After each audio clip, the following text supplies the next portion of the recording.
lembaga negara tadi kita bahas apa aja? Ingat. Apa aja ya? Tadi itu seingat aku ya tentang lembaga negara independen. Oh iya, lembaga negara independen tuh terdiri dari apa aja sih, Pip? Tadi itu sih ada KPU ya, terus juga ada Komnas HAM, terus ada OJK, terus juga ada KPK. Tadi sempat bahas soal KPK juga ya. Jadi lembaga negara independen tuh KPK juga. Iya benar. Kalian tahu gak sih KPK tuh sempat ada kasus viral tahun 2023. Apa tuh? Kasusnya Rafael Alun yang dia tuh tindak pidana korupsi, tahu nggak? Oh, yang kebuka gara-gara ini nggak sih? Anaknya melakukan penganiayaan itu? Viral sih. Iya, jadi itu tuh emang awalnya tuh kasus penganiayaan anak, ramenya tuh gara-gara penganiayaan anak itu. Tapi itu tuh terjadi ada pemeriksaan sama LHKPN yang dimana LKHPN tuh nemuin sesuatu yang janggal di situ tuh. Jadi waktu pemeriksaan hartanya si Rafael ini tuh kayak nggak sesuai sama profil jabatannya. Gitu. Nah terus itu tuh ada indikasi gratifikasi sama KPK tuh diselidikin berdasarkan UU pasal 12B UU nomor 31 tahun 199 kayak gitu. 1999 itu tuh tindak pidana korupsi. Oh, berarti hartanya tuh nggak sesuai sama jabatan dia gitu? Iya, itu tuh hartanya ada gratifikasi gitulah. Parah sih jujur. Parah.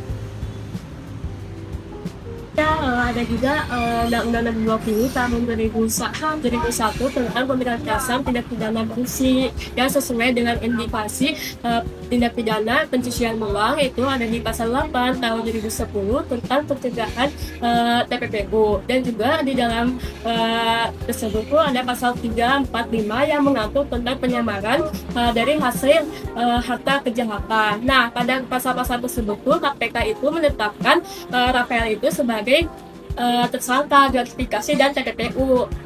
Kira-kira lembaga yang terlibat tuh apa aja ya?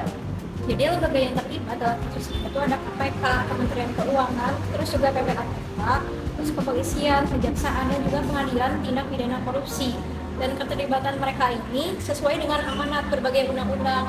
Jadi KPK itu berdasarkan Undang-Undang Nomor 19 tahun 2019, terus juga ada Kemenku berdasarkan PP Nomor 94 tahun 2021, dan juga Undang-Undang Nomor 30 tahun 2014 tentang administrasi pemerintahan, dan juga PPATK berdasarkan Undang-Undang Nomor 8 tahun 2010, kepolisian berdasarkan Undang-Undang Nomor 2 tahun 2002, dan kejaksaan berdasarkan Undang-Undang Nomor 11 tahun 2021. Terus juga yang terakhir ada pengadilan tipikor berdasarkan Undang-Undang Nomor 46 tahun 2009. Oh, mungkin tadi kan aku udah ngejelasin ya tentang garis besar kayak lembaga yang terlibat dan lain-lain. Nah, kebetulan tuh aku sempat baca-baca nih soal dari kewenangan sama tugas itu apa aja. Tadi kan yang pertama tuh KPK ya, kamu sebutin. Nah, KPK tuh punya tugas buat menyelidiki, menjidiki, dan juga menuntut daripada kasus korupsi tersebut. Nah, buat yang kedua, itu adalah Kemenke atau Inspektorat Jenderal. Itu tuh punya tugas buat mengawasi dan juga memberikan sanksi administratif gitu buat para pegawainya. Nah, terus yang ketiga, itu tadi PPATK ya kan? Menganalisis, tugas itu adalah menganalisis transaksi keuangan yang mencurigakan. Kayak kalau misalnya tadi tuh yang dijelasin sama Dinda kan, ada perbedaan antara gaji sama tabungannya si Rafael Alun ini gitu, atau hartanya. Terus PPATK ini juga punya fungsi buat memblokir sementara kayak ATM keuangan gitu. Bisa kayak gitu. Bisa. Itu ada dasar hukumnya juga kan di dalam Undang-Undang Nomor 8 tahun 2010 di pasal 39 dan juga pasal 44. Nah, terus buat kepolisian ya tadi. Kepolisian tuh mungkin udah jelas ya tupoksinya karena menangani tindak pidana umum ancaman kasus tersebut. Nah, terus juga buat kejaksaan itu adalah tugasnya melakukan penuntutan perkara korupsi. Terus yang terakhir itu adalah pengadilan daripada tipikor tindak pidana korupsi. Itu kan udah jelas banget ya kasusnya tuh kayak gimana, tugasnya tuh kayak gimana, yaitu mengadili kasus korupsi tersebut. Oh gitu. Jelas sih.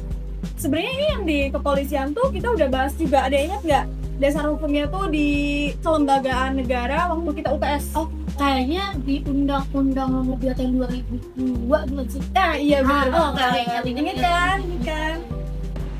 Oke, kan tadi dari Nova ya sama Niza udah ngejelasin kayak tugas sama lembaga-lembaganya. Kalian kayak tugas terkait alur penyelesaiannya. Apa tuh gimana? Nah, jadi aku juga sempat bacakan, kan sempat viral. Jadi di kasus ini tuh si lembaga-lembaga tadi yang kalian sebutkan dan KPK, Kemenkeu, terus juga ada PPATK dan lain-lain ya. Nah, awalnya itu dari KPK dulu. Nanti KPK itu melihat si uangnya tuh muter kemana, terus juga ditransfer kemana. Kalau memang ada tindak korupsi atau sudah ada tanda-tanda mencurigakan, itu bisa dijadikan buat barang bukti. Nah, terus juga nih yang kedua ada Kemenkeu. Kalau Kemenkeu itu nanti dia itu tugasnya mengecek LHKPN-nya, apakah si gaya hidupnya sama jabatannya itu seimbang atau tidak.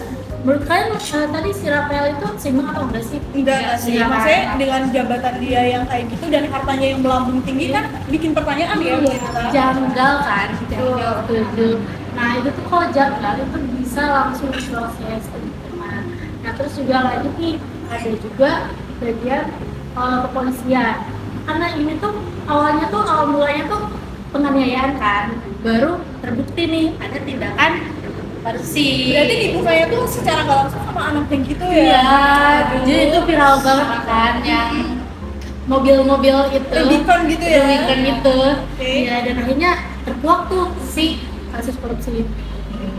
Terus lanjut nih ke kejaksaan. Nah, kalau kejaksaan di sini tulisnya itu kalau si bukti-bukti tadi yang tadi juga PPATK itu mengecek apakah ada transaksi mencurigakan. Nah, terus nanti dilaporkan ke KPK. Nah, dari bukti-bukti tadi tuh bisa tuh maju ke kejaksaan. Kalau sudah ada terkumpul bisa jadi dituntut kayak gitu, lalu dilanjutkan lagi ke pengadilan tipikor. Nah, nanti di pengadilan tipikor akan dianalisis lagi, diadil lagi secara objektif kayak gitu. Menurut kalian simpel gak sih alurnya? Simple dan Simple. KPK tuh ternyata bisa nge-tracking gitu ya Iya. soal keuangan, keren banget. Ya aku juga baru tahu semenjak gara-gara ada kasus ini, gara-gara viral sih. Udah cukup tepat, terutama dari KPK dan PPATK. Nah, dari mereka itu melakukan sesuai prosedur atau sesuai dengan kewenangan UU. Nah, dari pihak Kemenkeu itu juga menonaktifkan RAT sesuai dengan aturan disiplin. Tapi kalau kalian sadar secara kritis, Apa tuh? dari LKPH itu mengawasi kita itu tuh lemah, ya nggak sih?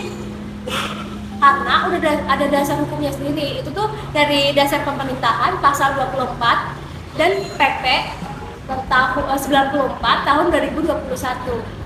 Yang artinya tindakan kasus tersebut itu sudah benar, tapi pencegahannya harus dari awal.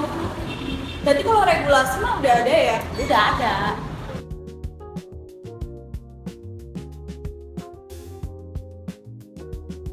Lembaga-lembaga negara tersebut memiliki suatu hubungan yang biasa kita kenal sebagai hubungan antar lembaga. Yang pertama adalah KPK. KPK mendapatkan data transaksi mencurigakan dari PPATK, menerima berkas administratif pegawai dari Kemenkeu, dan menyerahkan berkas ke kejaksaan untuk proses penuntutan. Lalu yang kedua adalah Kementerian Keuangan atau Kemenkeu yang menyerahkan temuan internal ke KPK dan PPATK, juga mendukung penyidikan dengan data kepegawaian RAT. Lalu yang ketiga adalah PPATK yang mengirim laporan ke KPK sebagai dasar dari penyidikan dan berkomunikasi dengan bank dan aparat penegak hukum lain. Lalu yang keempat adalah kejaksaan yang bekerja setelah KPK menyelesaikan penyidikannya dan berkoordinasi dengan pengadilan tindak pidana korupsi. Lalu yang kelima adalah kepolisian. Temuan dari kasus penganiayaan bisa disampaikan ke Kemenkeu atau KPK bila terkait sumber dana atau gaya hidup yang tidak sesuai.